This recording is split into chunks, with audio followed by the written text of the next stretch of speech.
Bonsoir tout le monde, bienvenue à Saint-Maurice pour l'Assemblée du 21 mai 2024. Vous savez, on fait ça une fois par année dans le secteur de Saint-Maurice. Ça va? Oui. On n'a pas d'électricité, fait qu'on fait ce qu'on peut, puis la prochaine fois, on fera ça sur mon patio. Oui! Alors, on a un ordre du jour. Je vais proposer l'ordre du jour, M. le maire, en ajoutant le point 4.24 qui est au sujet de notification de contrat pour des travaux de prolongement d'une rue. Excellent. Alors, est-ce qu'on a des. Bon, on a le procès verbal du 6 mai. C'est ordinaire. Je vais en faire la proposition. Je vais l'appuyer. Super. Pour la période de réserve à distance, avez-vous des questions? On va aller juste dans la commission, de toute façon. Ça va? Oui. Alors, dans l'administration générale, on a 3 dérogations mineures. M. D. Monsieur le maire, la première dérogation en 4.1, c'est pour un bâtiment immeuble situé au 422 première rue Est, c'est pour régulariser l'implantation des bâtiments accessoires. Donc, le règlement de zonage dit dans ce secteur que la superficie maximale totale de l'ensemble des bâtiments accessoires devrait être de 80 mètres carrés, alors que sur ce terrain-là, on trouve des bâtiments accessoires pour une superficie de 100 mètres carrés. Bon, ce qu'il faut comprendre, c'est un terrain qui fait le triple des terrains des secteurs avoisinants. Quand même, c'est un immense terrain. Il y a une nature tout autour. L'implantation actuelle des bâtiments, ça ne porte pas atteinte à la jouissance par les propriétaires voisins et leur droit de propriété.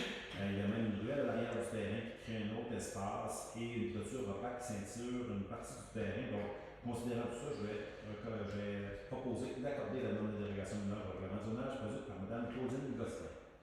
Je vais l'appuyer. En 4.2,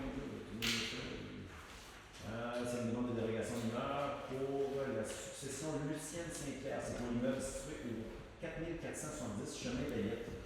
C'est pour régulariser l'implantation de la résidence qui scelle une galerie sur la propriété. Donc, au règlement de zonage, la marge de recul minimale d'une résidence unifamiliale isolée devrait être de 6,10 mètres. Et à cet endroit, la marge de recul avant de la résidence est à 5,40 mètres. Et l'entêtement de la galerie, la cour avant, est à 3,08 mètres au lieu des 2 mètres qui devrait être naturellement le maximal du règlement. C'est une propriété située en zone rurale, elle est au bout de son chemin, c'est la dernière en fait. Il y a un alignement irrégulier des autres bâtiments sur ce chemin, c'est quand même assez éloigné. Ça a été construit en 1965, il y a eu de présumer la bonne foi des propriétaires de l'époque. Donc, j'ai proposé d'accorder la demande de dérogation mineure pour le zonage produite par Mme Chantal Bélanger. Je vais appuyer. Et en 4.3, une dérogation mineure de Mme Louise Moux et M. Luc Allard, c'est pour l'immeuble situé au 190 rue principale sud, c'est pour régulariser l'implantation de la résidence et celle de la véranda. Encore là, ici, on va parler du coefficient d'occupation au sol de la résidence qui est à 30,4%. Au lieu des 30% maximum qui sont permis habituellement au règlement. Mais habituellement, dans la zone commerciale qui est aux alentours, on aurait pu, il y a certains bâtiments où le coefficient maximal d'occupation au sol peut aller jusqu'à 80%. Quand c'est un bâtiment commercial, il est autorisé. Puis c'est un bâtiment qui est quand même dans le même secteur. Donc, comme c'est très mineur, comme dépassement du coefficient d'occupation du sol, ça nous semblait très raisonnable. Il y avait aussi la marge de recul latérale d'une véranda qui est à 0,65 mètres, alors qu'au règlement du zonage, ça devrait être 1 mètre. Donc, compte tenu que c'est assez mineur, somme toute, je vais proposer d'accorder la demande de dérogation mineure au règlement du zonage, produite par Mme Louise Moux et M. Luc Allard. Merci beaucoup. Je tiens à saluer les jeunes qui sont rentrés dans la salle. J'ai l'impression que le manque d'Internet et de courant électrique vous cherche à trouver des activités. Bienvenue à l'Assemblée de la ville d'Amos. Je pense qu'ils ont été achetés par M. Zolier, d'ailleurs, dans le ministère. Les histoires Alors, pour les points 4.4 à 4.6, ce sont des plans d'implantation et d'intégration architecturale. Michel? Oui, monsieur le maire, considérant que Sécuralette est propriétaire d'un immeuble situé au 282 1er avenue Ouest et que l'entreprise Studio Stuntman occupe un local commercial dans cet immeuble, l'immeuble est assujetti au règlement de plan d'implantation et d'intégration architecturale. L'entreprise désire installer une enseigne en alu-panel de 0,61 m de longueur par 2,44 m de longueur sur la structure d'enseigne déjà en place, portant le message tatouage comme In Dirt Bikes and Tattoos, avec un lettrage rouge et blanc sur un fond de couleur noire, le tout éclairé par un dispositif d'éclairage en colle de cygne déjà en place. Considérant que le format du message tatouage est en lettres très fines et sa couleur rouge sur fond noir ne facilite pas la lecture du message, que la couleur noire du fond d'enseigne ne s'harmonise pas avec l'enseigne voisine au fond de couleur silver de l'entreprise située dans le même bâtiment, considérant que l'enseigne doit respecter les critères établis à l'article du règlement numéro BA 970 concernant les enseignes, qu'elles soient des enseignes qui doivent présenter un message clair et simple. Je vais donc proposer de refuser le plan d'implantation et d'intégration architecturale présenté par M. Maxime Frigot. Je vais appuyer. En 4.5, considérant que la compagnie numéro 90-90-2073 Québec Inc. est propriétaire d'un immeuble situé au 101 première avenue Est à Amos, cet immeuble se situe sur un autre point, soit la première avenue Est à l'angle de la première rue Est. L'entreprise MNP occupe un local commercial dans cet immeuble et déjà procédé à l'installation de 2 enseignes murales dans la partie supérieure de la façade donnant sur la première avenue Est. L'entreprise occupe maintenant l'entièreté de la partie avant de l'édifice donnant sur la première avenue. Une enseigne équivalente aux 2 autres déjà en place sera présente sur la façade donnant sur la première rue Est. Celles-là seront sur la partie donnant sur la façade de la première avenue Est. Donc, je vais proposer d'accorder le plan d'implantation et d'intégration architecturale présenté par M. André Fortin de Cousinage pour la compagnie MNP. Je vais appuyer. En 4.6, considérant que Placement Boréal est propriétaire d'un immeuble situé au 1 première avenue Ouest à Amos et que l'entreprise se situe sur un autre point, soit sur la première avenue Est à l'angle de la rue principale Nord, et que les entreprises Les Prestigieuses et Vagabond Barbershop occupent un local commercial dans cet immeuble et désirent procéder à l'installation de 2 enseignes murales sur le bâtiment. L'installation sur la façade donnant sur la première avenue Ouest sur le boîtier déjà en place, il y aura une enseigne murale en alu-panel non lumineuse de 0,95 m de hauteur par 10,29 m de longueur, portant les messages Les Prestigieuses avec un lettrage blanc en relief et Kerastase Paris avec un lettrage blanc. Et l'autre sera Vagabond Barbershop avec un lettrage de couleur or, le tout sur un fond noir. L'installation sur la façade donnant sur la rue principale sud, sur le boîtier déjà en place, une enseigne murale en alu-panel non lumineuse de 0,91 m de hauteur par 6,10 m de longueur, portant les messages Les Prestigieuses avec un lettrage blanc et Vagabond Barbershop avec un lettrage de couleur or, le tout sur un fond noir. Considérant que les enseignes possèdent des messages simples et clairs et qu'ils ne créent pas de surcharge sur les enseignes, et que les enseignes s'harmonisent avec l'architecture du bâtiment et le caractère recherché du centre-ville, je vais proposer d'accorder le plan d'implantation et d'intégration architecturale tel que présenté par les propriétaires de l'entreprise Les Prestigieuses pour l'installation de 2 enseignes murales. Je vais appuyer. Et ce sera très beau. C'est fun que les commerces en ville qui explose présentement, ça va bien, là, il y a de moins en moins de locaux disponibles, c'est vraiment fun pour l'économie à Amos et surtout au centre-ville. En 4.7, autorisation de signer l'entente de collaboration, M. Brunet. Oui, monsieur le maire. Donc, le club d'enfants est propriétaire de l'immeuble qui est situé au 122 6e avenue Ouest. Depuis juin 2022, le club, comme on le sait, n'a plus accès à l'immeuble puisque celle-ci a été déclarée dangereuse. Des dommages importants étaient visibles d'ailleurs à la structure intérieure du bâtiment ainsi qu'à l'extérieur. Et la sécurité des usagers était compromise. Le club est en démarche afin de réaliser des travaux pour renforcer la structure, pour avoir de nouveau accès à l'immeuble. La ville d'Amos croit à l'importance d'avoir un club d'âge sur son territoire. En vertu de la loi sur les compétences municipales, la ville peut accorder une aide pour toute initiative de bien-être de la population. Je vais donc proposer en conséquence d'autoriser le directeur général à convenir au nom de la ville de toute autre condition et modalité jugée pertinente et d'autoriser le maire en suppléant et la greffière ou le greffier adjoint à signer au nom de la ville une entente de collaboration avec le club d'enfants avec la municipalité. J'appuie. Merci. En 4.8, c'est une entente avec Radio Boréal, M. Brunet. Oui, monsieur le maire. Donc, Radio Boréal est en fait de restructuration et souhaite acquérir un immeuble. Radio Boréal envisage d'ailleurs d'être propriétaire de l'immeuble qui est situé au 101 1er avenue Ouest, pour l'ancienne banque nationale, et d'en faire la rénovation intérieure afin de l'adapter à leur besoin.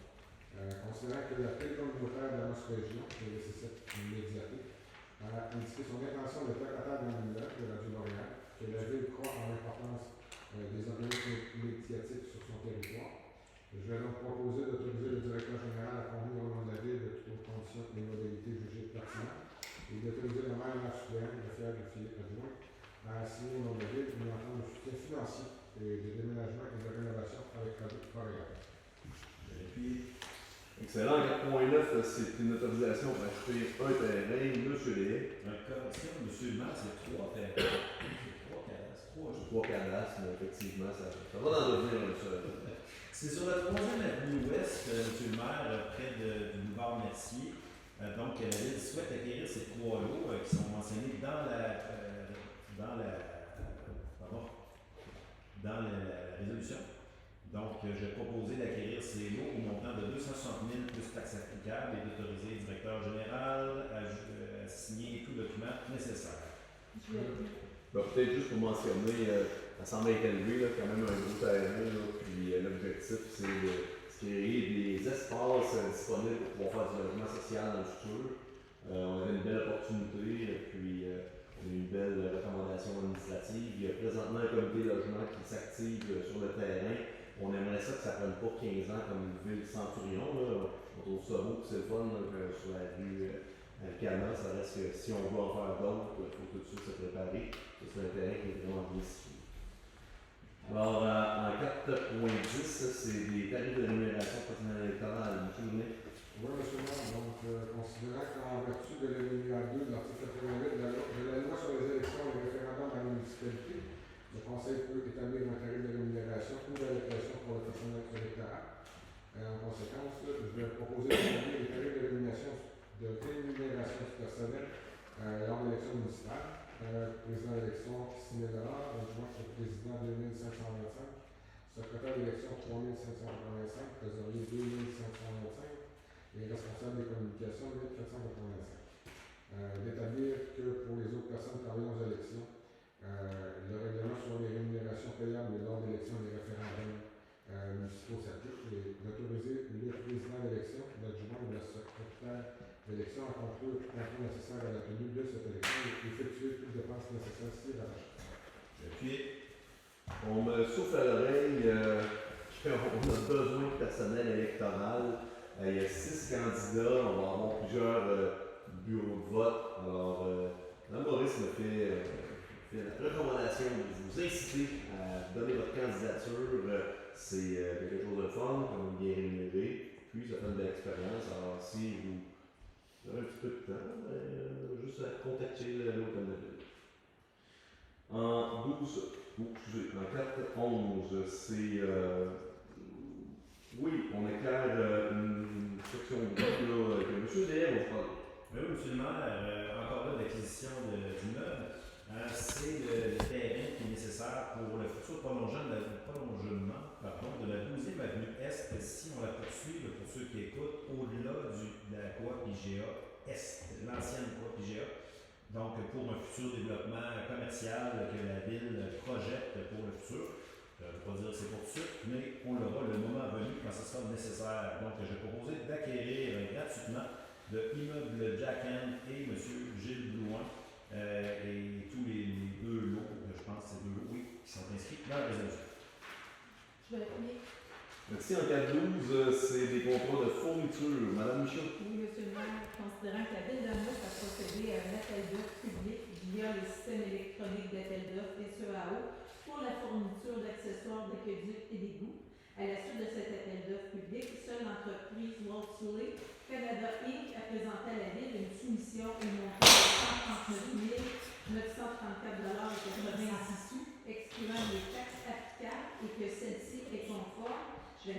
aussi proposé d'adjuger à l'entreprise World Soleil Canada Inc. le contrat pour la fourniture d'accessoires d'aqueducs et d'égouts selon les termes et conditions de l'appel d'offres et d'autoriser M. Mario Grenier, directeur du service des travaux publics, à signer au besoin au nom de la Ville tout contrat nécessaire ou utile pour donner plein effet à la présente résolution.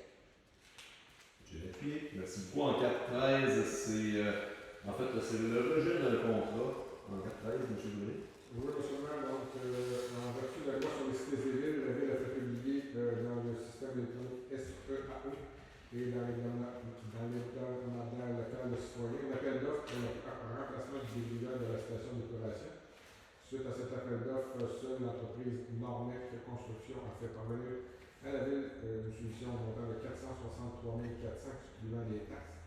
Considérant que le prix de la solution dépasse le montant estimé pour le projet, considérant que les crédits prélevés au budget sont insuffisants, je vais donc proposer de rejeter la solution reçue de Normec Construction Incorporée dans le cadre de l'appel d'offres public pour le remplacement du débrouillard de la station d'épuration.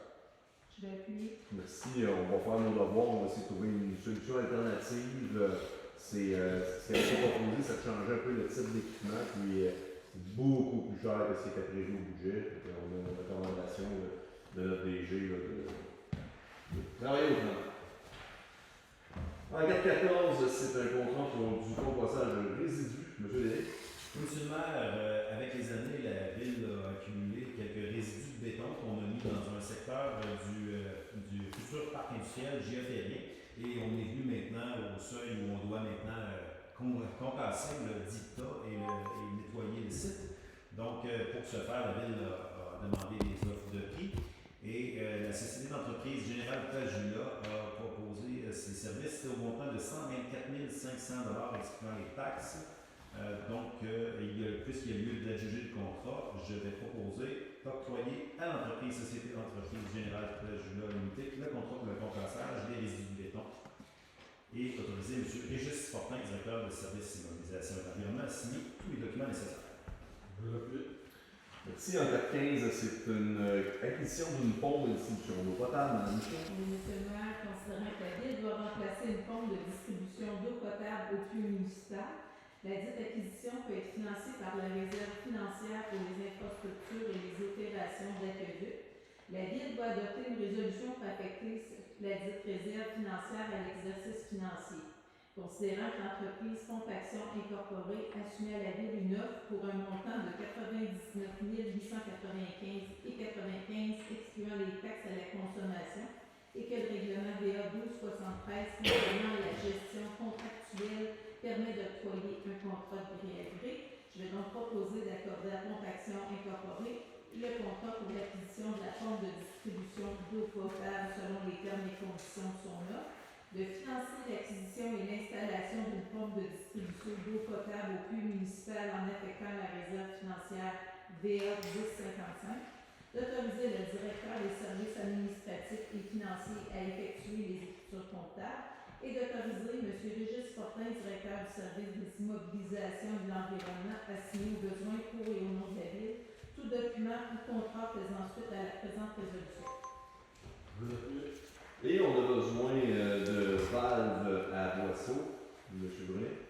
Oui, monsieur le maire, donc, considérant que la Ville doit remplacer deux valves à boisseau excentriques à la station de pompage de son réseau sanitaire, que la dite acquisition peut être financée par la réserve financière pour les infrastructures et les opérations mobilisées. Considérant que la Ville doit adopter une résolution pour affecter la dite réserve à l'exercice financier, que l'entreprise Provan associée a soumis à la Ville une offre au montant de 31 154 à 28, excluant les taxes. Considérant que le règlement VA 1273 concernant la gestion contractuelle permet d'octroyer un contrat de gré à gré, je vais donc proposer d'octroyer ou d'accorder à les contrôles Provan Associés Inc. le contrat pour l'acquisition de deux valves à boisseau excentrique selon les termes et conditions de son offre de prix présentée à la Ville, de financer l'acquisition et l'installation de deux valves à la station de pompage du réseau sanitaire en affectant la réserve financière pour les infrastructures et les opérations des audits et d'autoriser le directeur des services administratifs et financiers à effectuer une écriture comptable. Je l'appuie. Merci. En 4.17, c'est une entente avec le Grèce. M. D. Monsieur le maire, la population de la ville d'Amos est alimentée par des eaux souterraines de qualité supérieure, hein, on le sait, qui font notre fierté, qui viennent de l'escale Saint-Mathieu-Berry. Et le dossier prioritaire de protection des sources d'eau potable, c'est complexe. Ça va être géré de manière à intégrer toutes les données disponibles à son sujet, donc d'assurer l'intégrité de l'eau circulant dans l'escale Saint-Mathieu-Berry et qui est distribuée par le réseau d'aqueduc municipal de la ville d'Amos. Concernant que le GRES de l'UQAT possède une expertise reconnue en les connaissances théoriques et pratiques de l'eau souterraine sur cette portion de l'escale, donc je vais proposer d'accepter la proposition de service présentée par le groupe de recherche sur l'eau souterraine de l'Université du Québec en Abitibi-Témiscamingue du 7 mai 2024 au coût de 69 000 pour la période débutant au mois de mai 2024 et se terminant au 31 décembre 2026 en 3 versements annuels. Merci beaucoup. En cas de dispute, on engage une journalière qui habite à Saint-Maurice, Mme Michaud. Monsieur le maire, considérant qu'un poste de journalier au complexe sportif est vacant depuis le 23 mars 2024 à la suite d'un départ volontaire et que le service des ressources humaines a procédé à un affichage interne en date du 27 mars 2024 et qu'aucune candidature n'a été reçue, le service des ressources humaines a donc procédé à un affichage externe pour combler ce poste le 27 mars 2024. À la suite de cet appel de candidature, 13 personnes ont manifesté un intérêt pour ce poste. Et le comité de sélection a analysé les candidatures et a rencontré 5 candidats en entrevue dans le cadre du processus de sélection. À la suite de ces exercices, le comité de sélection recommande au conseil d'engager Mme Lucie Houle au poste de journalière et ce conditionnellement à la conclusion favorable d'une période de probation. Je vais proposer d'engager Mme Lucie Houle au poste de journalière au service de la culture, du tourisme et de la qualité de vie à compter d'une date à déterminer entre elle et le directeur de ce service, le tout conformément aux dispositions de la convention collective présentement en vigueur via la Ville et le SCFP. Merci. En cas 19, ce sont les comptes à payer au 30 avril 2024. Oui, monsieur le maire, comme le taux de la liste des comptes à payer au montant de 4 859 014 et 64 sous. Ben, je vais proposer d'approuver le paiement des comptes, monsieur le maire. Merci beaucoup. En cas de 20, c'est une adjudication de contrat pour la location. Monsieur B. Oui, monsieur le maire, la ville d'Amos a procédé à un appel d'offres public, il y a notre système électronique d'appel d'offres SEAO pour la location et l'entretien de reprographie multifonction, ce qu'on appelle des photographes en bon français. À la suite de cet appel d'offres public, les entreprises nommées ci-dessous ont présenté à la ville des soumissions. Donc RICO pour 141 149 et Xerox pour 143 500 puisque la soumission de l'entreprise RICO est la plus basse soumission conforme reçue, je vais proposer d'adjuger à l'entreprise RICO le contrat. Je vais appuyer. Merci. Peut-être note que c'est pas pendant les dispensés, mais c'est pas. En 4-21, justification pour contrôle des services professionnels. Monsieur Brunet. Oui, monsieur le maire, donc la Ville a fait publier encore là, dans le demandeur d'appel de citoyenneté et le système électronique SEAO, un avis d'appel d'offres pour des services professionnels en ingénierie. Considérant que les firmes du groupe Alpha Incorporé et GDI Expert Conseil ont présenté une soumission. Et conformément à la loi, un système de pondération et d'évaluation des soumissions en 2 étapes a été utilisé. Suite à leur analyse, les dites firmes ont obtenu le pointage intermédiaire nécessaire afin d'ouvrir l'enveloppe. Donc, on a le groupe Alpha Incorporé qui a soumissionné pour un prix de 109 484, pointage 11,55.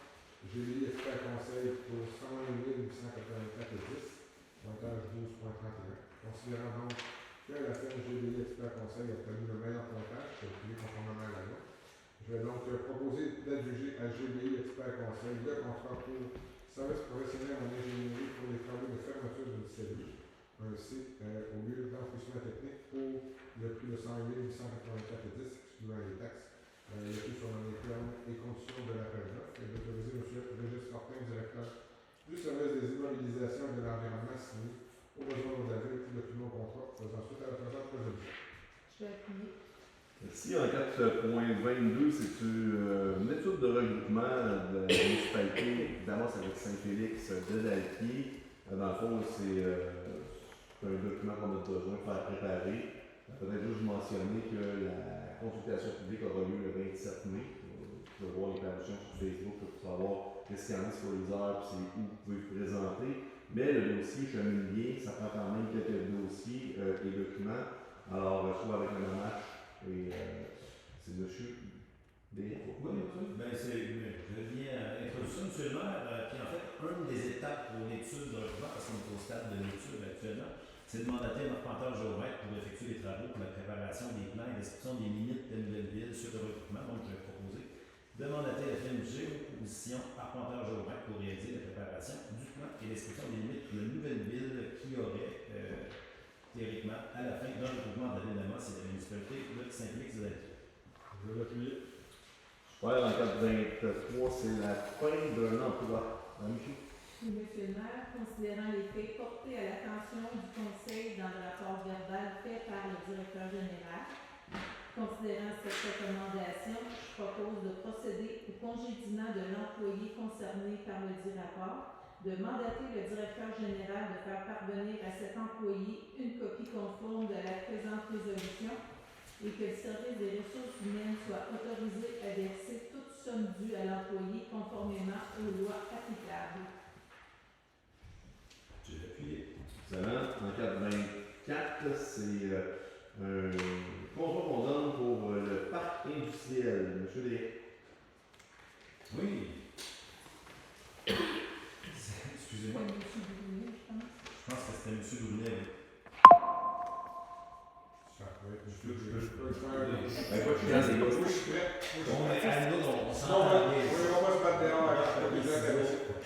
C'est quand même le contrat le plus élevé qu'on donne ce soir-là.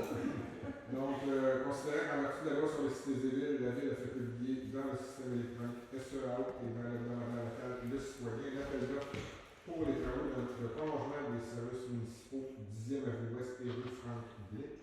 Considérant qu'à la suite de cet appel d'offres public, les entreprises ci-dessus ont présenté à la ville des soumissions dont les montants, incluant les taxes applicables, apparaissent sur regard de leur nom respectif. On a CNL, Entrepreneur Général, incorporé pour 7 millions 12, j'arrondis. TLM, Entrepreneur Général, 6 131 000. Hardy Construction, 5 729 000. Construction Cubique, 6 924 000. Béton Fortin, 5 716 000. Et Duro King Construction, 5 608 000. Considérant qu'il y a lieu de juger ce contrat à l'entreprise Duro King Construction étant la plus basse solution conforme, je vais donc proposer de juger à l'entreprise Duro King Construction le contrat pour le prolongement des services municipaux de la 10e avenue Ouest et rue Franck-Blais au montant de 5 694 663 et 84, incluant les taxes selon les termes et conditions stipulés dans le cahier des charges et soumission présentée à la ville, et d'autoriser le juste Fortin, directeur du service des immobilisations de l'environnement assigné aux besoins pour la ville, tout document ou contrat faisant suite à la présente résolution. Je vais appuyer. Merci, c'est un bon contrat. L'objectif, c'est vraiment de pouvoir se rendre jusqu'aux 7 projets qui sont disponibles présentement, qui ont été construits dans le parc industriel. Il y a une bonne partie de l'argent qui va être engagé, qui vient de la fameuse subvention de 10 millions qui est dans nos coffres. On a 2 millions, monsieur DG, d'utiliser pour faire la décontamination. Puis faire aussi le petit bout de rue pour les 4 potentiels talents, 31 logements. Bref, on continue de travailler le secteur par la décontamination, en même temps on vient faire les vues. Alors, le parc industriel chemine très bien. On est rendu maintenant dans les procédures en 5.1, c'est un règlement 12.85, monsieur D. Oui, monsieur le maire, en 5.1, c'est le règlement de VA 1285 qui modifie le règlement de zonage. On parle ici d'autoriser les classes d'usage d'habitation 3 logements de type jumelé, les services intégrés à l'habitation dans la zone R216. Ça, pour le bénéfice de tout le monde, c'est sur la rue des Pins. Il y a eu une présentation publique sur Facebook et YouTube qui peut encore consulter, naturellement payée sur le Amos.Québec barre public urbanisme pour prendre connaissance du règlement complet. Et donc, puisque tout le monde ici en a pris connaissance, je vais proposer d'adopter le règlement VA 1285. Parfait, je te laisse aller avec 5.2. 5.3. En 5.2, je donne une motion. L'effet que le projet de règlement 1290 modifiant le règlement de zonage sera présenté pour adoption au cours d'une prochaine séance. Et en 5.3, monsieur le maire, je vais vous présenter le dit règlement VA 1285. modification au règlement de zonage par la Société québécoise d'infrastructure, la SQ, qui est propriétaire d'un lot qui est situé au sud de l'établissement de détention d'Amos pour implanter un nouveau centre de gestion d'équipement roulant, ce qu'on appelle le CEGER. Et donc, dans cette zone-là, c'est une zone P1 où l'usage P3, service public, n'est pas autorisé. Donc, c'est un type d'usage public qu'on se trouverait ici à devoir ajouter. Cette zone-là est contiguë à l'ouest et au sud d'une zone commerciale artérielle. Il y a déjà présence d'usages commerciaux qui peuvent générer le même genre d'achalandage et de nuisance que le CEGER viendrait ici générer.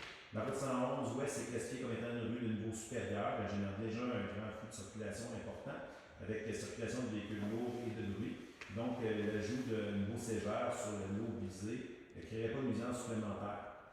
Les correctifs à la grille des spécifications de zone P1 doivent être effectués pour modifier les marges de recul minimales applicables pour un bâtiment principal de classe service public et ses bâtiments accessoires parce que les normes présentes ne sont pas adaptées à une petite taille parce qu'il avait été établi pour le centre de détention qui avait besoin de très grande marge de recul dans tous les sens, qui était juste immédiatement à côté. Donc, on va faire des correctifs-là dans la zone. Donc, je vais proposer d'adopter le premier projet de règlement VA1290 modifiant le règlement de zonage et de fixer la tenue d'une assemblée publique de consultation sur ce projet de règlement le jeudi 6 juin 2024 à 17h à la salle du conseil de l'État de l'île d'Amos. Dans les dons et subventions, en 6.1, comme par magie, on donne une aide financière au Comité des loisirs de Saint-Maurice. Madame Michaud? Oui, Monsieur le maire, considérant que le Comité des loisirs de Saint-Maurice est un organisme non lucratif œuvrant sur le territoire de la ville d'Amos et que les représentants du Comité des loisirs se sont adressés à la ville afin d'obtenir une aide financière pour l'entretien des équipements de loisirs, le maintien des services à la communauté et l'exploitation du centre communautaire. En vertu de la loi sur les compétences municipales, la Ville peut accorder une aide financière à toute initiative de bien-être de la population et le Conseil juge opportun d'accorder une aide financière à cet organisme.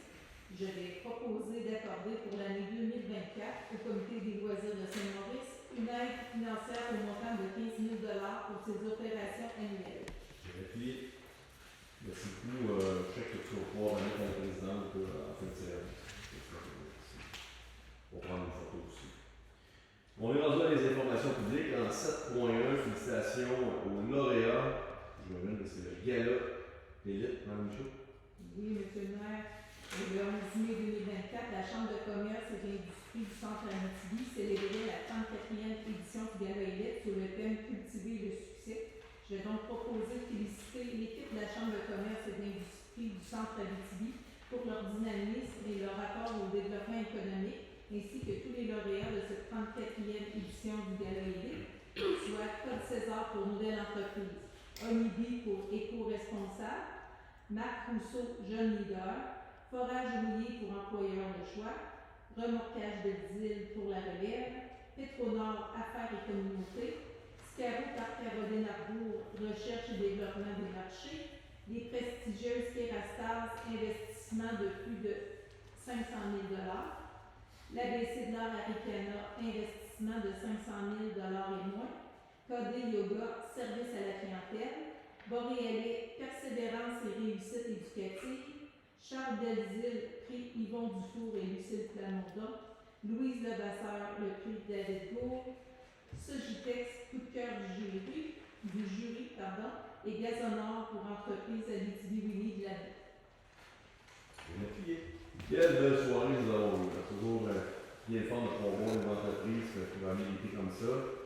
C'est très bien organisé par les commerces. En 7.8, c'est les statistiques de la construction. Pour le mois d'avril, on a eu 65 permis pour un montant de 14 500 000. Comparé à 2023, on était à 10 millions.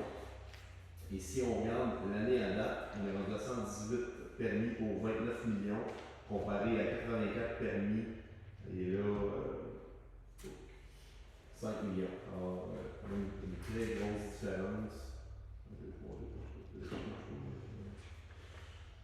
L'année va bien. Les statistiques sont pas mal meilleures que l'année passée, puis il y a encore des belles choses qui s'en viennent. Alors, très très content de voir la vigueur économique. Il y a plusieurs bâtiments c'est pas pour rien qu'on flaire un peu le développement économique qui va bien, qui reprend son cours. C'est pas pour rien qu'on fait des rues et qu'on achète des terrains. On va être certain d'être prêt pour faire face à la parade. Alors, est-ce qu'il y a des questions dans l'Assemblée? Oui.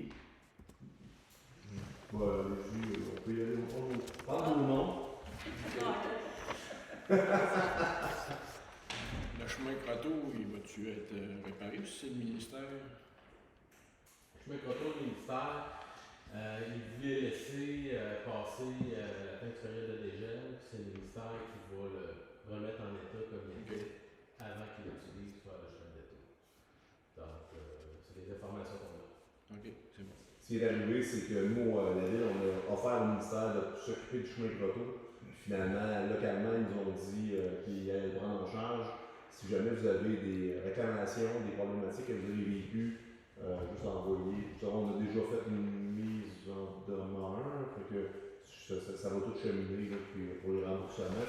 C'est pas la ville qui va les assumer, c'est la MPQ qui était supposée de s'occuper du chemin comme du monde.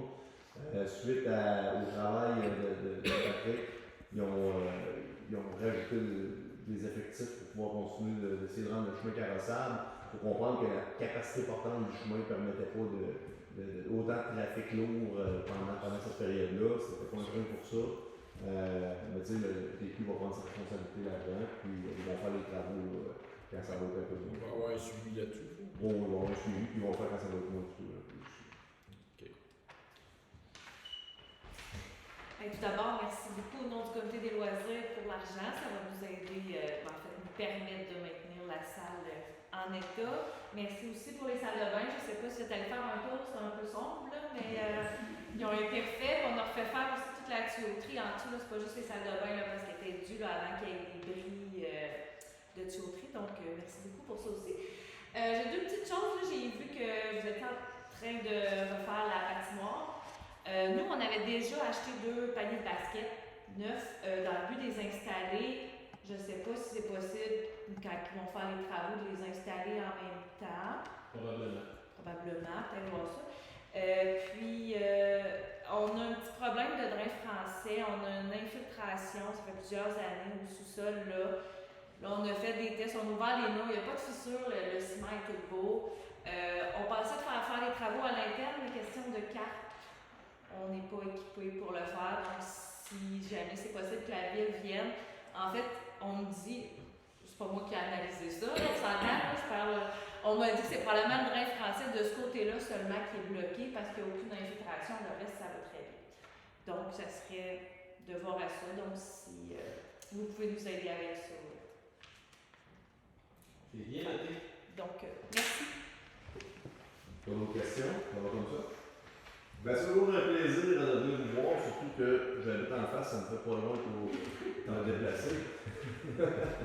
Sinon, on se revoit là, dans 2 semaines là, pour la prochaine séance. Merci tout le monde.